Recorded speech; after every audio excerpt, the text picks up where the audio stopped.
questions about this, and what is the path forward for this?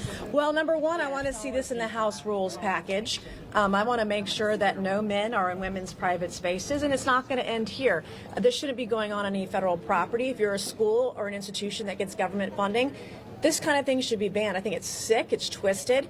I have fought like hell for women's rights. I mean, 25 years ago this year, I became the first woman to break the glass ceiling and graduate from a military college that was formerly all male. And to see the way that I've been attacked today and last night for fighting to protect women and girls, it's ridiculous. So if that being a feminist makes me an extremist, I'm totally here for it. Is this effort in response to Congresswoman McBride's coming to Congress? Yes, and absolutely, and then some. I'm not going to stand for a man, if someone with a penis is in the women's locker room, that's not okay.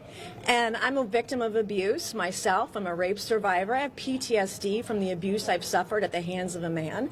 And I know how vulnerable women and girls are in private spaces. So I'm absolutely 100% going to stand in the way of any man who wants to be in a women's restroom, in our locker rooms, in our changing rooms. I will be there fighting you every step of the way.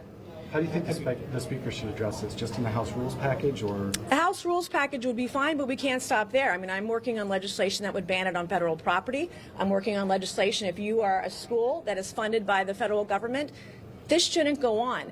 And if I'm being fought like this as a member of Congress across the country by mainstream media like you, imagine what the underage girl goes through at her school. The shame, seeing a biological male in a women's space in a girl's restroom or in her locker room, it's crazy.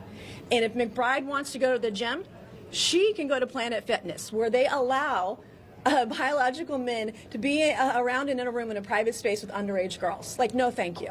It's not going to happen, not on my watch, and I'm going to stand in the way of anyone who's crazy enough to let men into women's spaces. It's not a thing. It's not going to be a thing up here. I'm going to fight like hell for all women and girls. Thank you. Would you meet with McBride?